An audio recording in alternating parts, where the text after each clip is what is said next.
पड़ता, कांग्रेस का कोई लीडर हो, भारतीय जनता पार्टी का लीडर हो, इससे क्या फर्क। नमस्कार, आप देख रहे हैं रिपोर्टर भारत और मैं हूं आपके साथ अर्पिता शर्मा। आज रिपोर्टर भारत की टीम मिली उत्तम नगर आप प्रत्याशी पूजा नरेश बाल्यान से। आइए बात करते हैं पूजा नरेश बाल्यान और जनता से।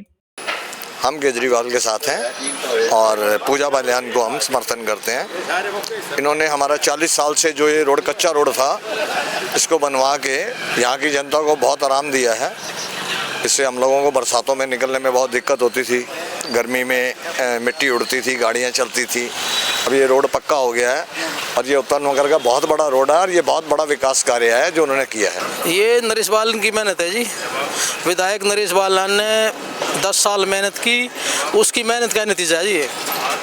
अब उत्तम नगर में तीनों पार्टी के कैंडिडेट है, हाँ जी। किसको लाना चाहोगे? भाई हम तो नरेश बालन को लाएंगे जी। तो अगर जो केजरीवाल काम ही नहीं कर पाएगा, सेंटर ही रोकती है, तो मोदी तो अभी भी बैठा है, काम तो अभी भी नहीं हो पाएंगे। अब किसको चाहते हो उत्तम नगर में, कौन आएगा? अरे बीजेपी की टिकट आने तो फैसला हो जाएगा। जब कूड़े के ढेर लगे थे, जब हम चुनाव जीत गए थे, उस टाइम भी आप मेरे से पूछ रहे थे, तो मैंने ये कहा था कि पब्लिक से पूछो। आप आज 55 फुटे रोड को लेके आप एक बार यहाँ का सर्वे भी कर लें, भाई जो लोग कितने खुश हैं कितने नहीं हैं। ये मैडम ने अभी बताया, भी 40-45 साल से ये रोड मतलब ये कहते हैं भाई ये हो ही नहीं सकता था काम, वो काम नरेश बाल्यान जी ने करवाया है। तो एक बार सभी यहाँ पर जो दुकानदार भाई हैं या जो कॉलोनी वाले, एक बार उनकी राय लेके देख लीजिए, सवर्ग बना दिया है ये। आज हमने 4 उद्घाटन किए। ये काम कब से शुरू हो जाएंगे? जो आप ये काम 2 से 3 दिन में शुरू हो जाएंगे। आचार संहिता लग जाएगी उससे पहले काम? नहीं, उसका आचार संहिता से कुछ लेना देना नहीं है। टेंडर पहले हो चुके हैं, सारा प्रोसेस हो चुका है, अप्रूव्ड है, तो आचार संहिता से इसमें कोई फर्क नहीं पड़ेगा। मैम, अब चुनाव की बात करें, चुनाव में कांग्रेस भी है, बीजेपी भी है, कैसे आप इस चुनाव को देख रहे हैं? बहुत अच्छा चुनाव चल रहा है, कांग्रेस हो बीजेपी हो उससे कोई फर्क नहीं पड़ता।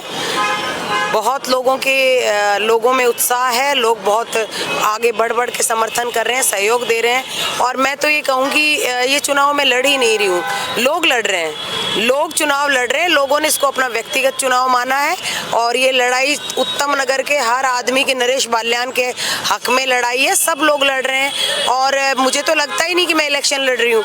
सब जब भी देखती हूँ हर आदमी मुझसे ज़्यादा लगा हुआ है। तो कांग्रेस का पुराना लीडर मुकेश शर्मा सामने है आपके, तो उसमें आपका क्या कहना है? नहीं, हमें कोई फर्क नहीं पड़ता, कांग्रेस का कोई लीडर हो, भारतीय जनता पार्टी का लीडर हो, इससे क्या फर्क पड़ता है। चुनाव हम अपने मुद्दों पे लड़ रहे हैं, हम अपनी बात पे चुनाव लड़ रहे हैं। क्या फर्क पड़ता है कि कांग्रेस से कौन है, कोई व्यक्ति विशेष से तो हमें कभी कोई फर्क नहीं पड़ता, ना पार्टी से फर्क पड़ता। क्षेत्र में 10 साल में काम नहीं हुए, इस पे आपका क्या कहना है? नहीं, आप ये नहीं कह सकते कि काम नहीं हुए, आप ये कह सकते हैं कि काम रुके हुए थे। काम इसलिए नहीं हुए कि बहुत से काम तो नरेश जी ने करवा दिए, कुछ उनके कार्यकाल में काम रुके हुए थे। उसका कारण था कि अधिकारियों पर एलजी का बहुत दबाव था, सारे काम रोक दिए गए, सारे टेंडर्स रोक दिए गए, सारी फाइल्स रोक दी गई। और अब ये देखिए आपके सामने, ये आप कह रहे हैं काम नहीं हुआ। 46 साल में 55 फुटा रोड बना है, 46 साल का अरसा, और कोई कितने नेता आए, कितनी पार्टियां, किसी ने बनाया? ये नरेश बाल्यान जी का बहुत बड़ा सपना था और ये नरेश बाल्यान जी ने ही ये काम करवाया है। उन्हीं के सौजन्य से, उन्हीं की मेहनत, उन्हीं के प्रयास से ये काम हुआ है। और ये काम कोई साधारण काम नहीं था। इस काम में इतनी अड़चने आई, मैंने वो दौर देखा है जब नरेश बाल्यान जी बहुत दफ्तरों में जाते थे टेंडर पास कराने के लिए। पानीपत भी उनका तकरीबन जाना हुआ करता था। अब अफसरों से बात करते थे और बताया करते थे कि अफसरों पर इतना दबाव है, लेकिन वो हमेशा मुझसे कहते थे कि 55 फुटा मेरा सपना है और मैं इसको किसी भी तरीके से साकार करूंगा। मेहनत करने में उन्होंने कोई कसर नहीं छोड़ी। 55 फुटा नरेश बाल्यान की देन है। आपके निगम पार्षद कितना काम कर रहे हैं साफ सफाई में, कितना आपको सहयोग? नहीं, हमारे निगम पार्षद सब बहुत बढ़िया काम कर रहे हैं, पूरा सहयोग कर रहे हैं, पूरा समर्थन कर रहे हैं।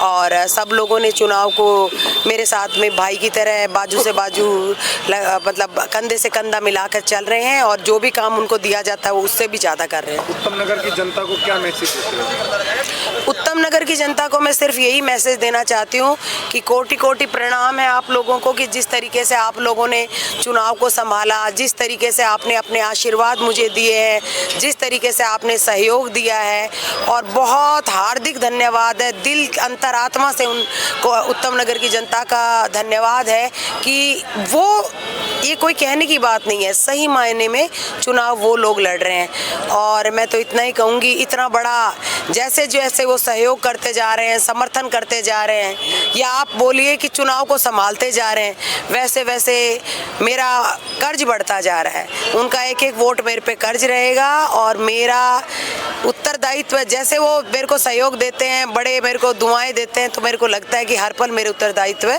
उत्तम नगर के लिए बढ़ते जा रहे हैं।